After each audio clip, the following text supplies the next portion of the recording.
The movie opens with a narration explaining that in 1988, crime rate in the United States soared by up to 400%. To tackle this, the US government isolated Manhattan Island in New York City by erecting a 50-foot containment wall around it. New York City then transforms into the nation's only maximum security prison, with mines surrounding the bridges and tunnels. Inside, there are no guards, but the area is closely monitored by the US police force stationed around the island. All the criminals are sentenced to life with no means of escaping their grim reality. Fast forward to 1997, we find two individuals desperately trying to flee on a makeshift raft. A military helicopter hovers above them, giving a final warning to turn back to the island. As they sail further, the police force drops a gas canister that swiftly destroys their raft and ends their lives. The helicopter then returns to its base on Liberty Island, which serves as the main headquarters for the US police force overseeing the island.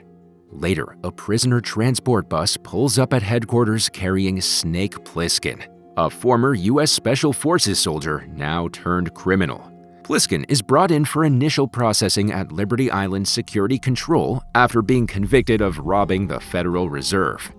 Meanwhile, Flight Captain Rema reports to Police Commissioner Bob Hawke about a small jet facing some difficulties. Rema goes on to explain that air traffic control has been unable to establish contact with the jet for the past 20 minutes. At that moment, it becomes clear that the jet in question is Air Force One, the official aircraft of the President of the United States. It's revealed that the president was on his way to an international peace summit when Air Force One was hijacked by a member of an anti-government group. This individual, a woman, deliberately aims to crash the plane into the isolated Manhattan Island. Fortunately, the president manages to reach an escape pod in time, equipped with a life monitor bracelet on his wrist to locate him if he gets separated from the pod. The escape pod is then launched to the streets below, just as the plane crashes. Rema and Hawke can only watch helplessly as events unfold on monitors at the command center on Liberty Island. Following the crash, Hawke quickly organizes a team of soldiers to fly to the crash site. Upon reaching the Manhattan prison area, they discover the escape pod empty, with no sign of the president. Hawke and the soldiers are soon confronted by a man named Romero, who claims to speak on behalf of the island's prisoners. Romero then reveals that the inmates have captured the president and presents one of his severed fingers.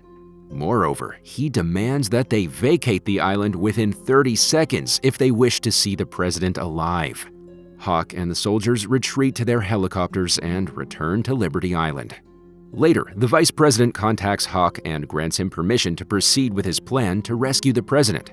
Hawke then brings Snake Plissken, the veteran soldier turned criminal, to his office and presents him with a deal.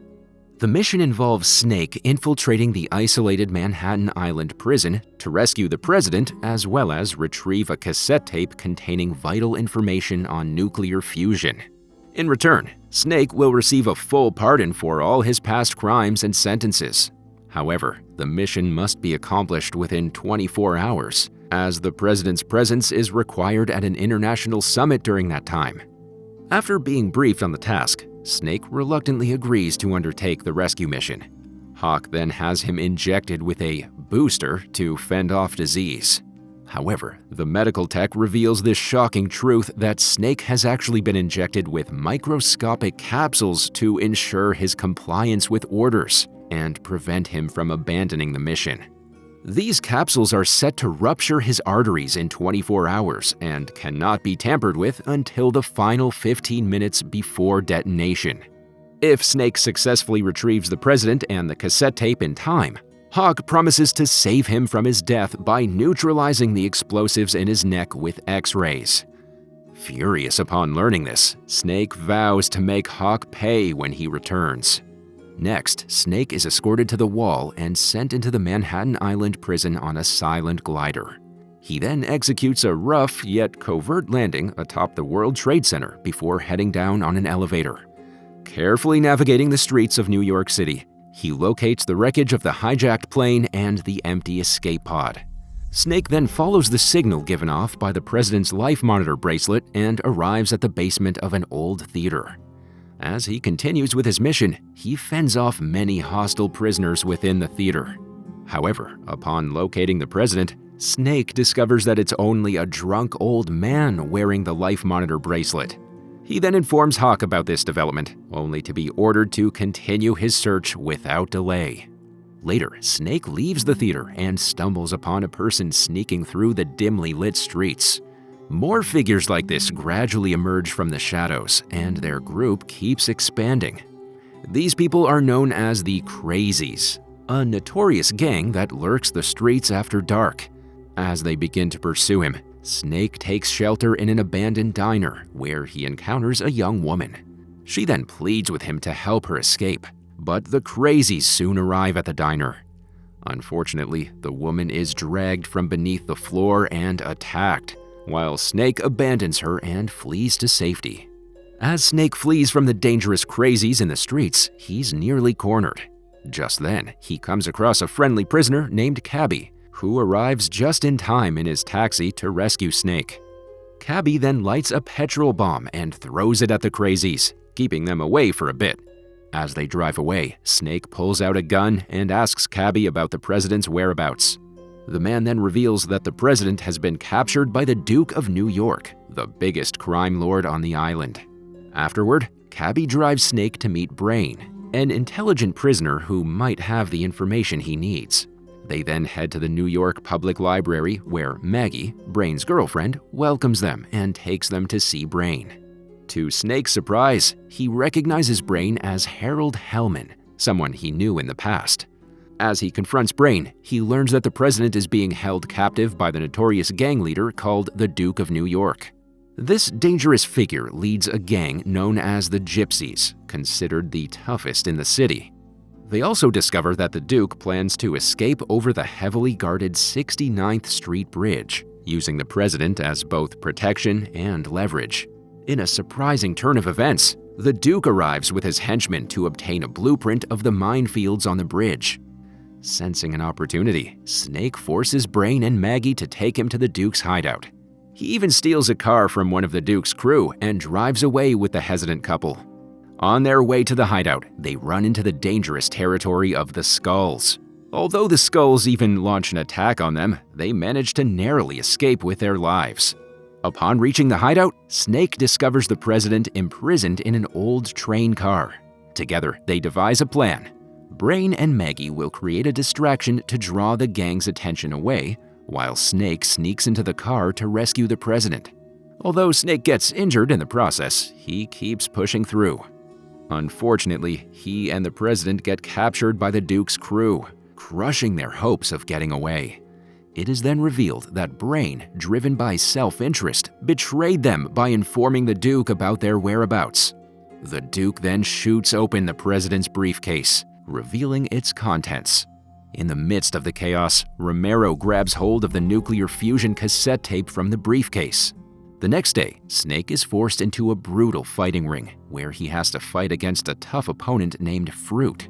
In the meantime, Brain and Maggie come up with a clever plan to trick Romero and the Duke's crew into letting them get to the president. The two take advantage of the opportunity and get rid of Romero and his guards. Ultimately, Brain and Maggie free the president and head for Snake's glider in hopes of escaping together. Meanwhile, Snake wins his tough fight, impressing the crowd watching. Just then, a henchman brings news to the Duke that the president has escaped. Infuriated, he sends his gang after them without mercy. At that moment, Snake seizes the chance to slip away and meets up with Brain, Maggie, and the president at the glider. Unfortunately, their escape plan is ruined when a gang of prisoners called the Indians interferes. As the glider crashes from the building, Snake and the group come together again to escape when they suddenly run into Cabby. The group then speeds away from danger, with the Duke and his gang hot on their trail. During the tense journey, Cabby reveals he has a nuclear fusion tape, which he had traded with Romero. The president demands the tape, asserting his authority. However, Snake holds onto it to ensure he has some control in this dangerous situation. With time running out, Snake and the group drive toward the dangerous mine-filled bridge. The Duke and his gang keep chasing them, desperate to catch them before they reach the safety of the bridge. Unfortunately, their cab hits a landmine, causing a huge explosion and killing Cabby in the process. Following the explosion, Snake and the rest of them come out of the wreckage. They try to scatter on foot, determined to get the president back to safety before it's too late. But tragedy strikes again when Brain accidentally steps on a mine. Maggie refuses to leave her beloved behind and shoots at the Duke's car to slow him down. As the Duke fights back, it causes a chaotic crash that ends Maggie's life. Despite the losses, Snake and the president keep going and reach the containment wall that stands between them and safety. Just when the guards get ready to lift the president to safety, the Duke launches a final attack on Snake. In the midst of the chaos, the president takes down the crime lord with a gun as revenge for the suffering he endured while he was held captive. With the Duke out of the picture, the guards help Snake and the president to safety on Liberty Island. The doctors then use X-rays to deactivate the mini explosives in Snake's neck, just in time to narrowly prevent another disaster.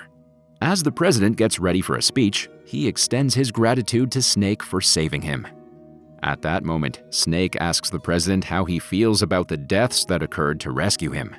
However, the once frightened and captive president responds with nearly dismissive regret, which makes Snake lose respect for him. During the president's speech, he offers the cassette to the summit and asks for the tape to be played. As the whole summit watches, the president discovers that the tape has been swapped with a recording of Cabby's Bandstand Boogie. Meanwhile, Snake walks away and takes apart the real cassette tape containing the nuclear fusion data as the movie comes to an end.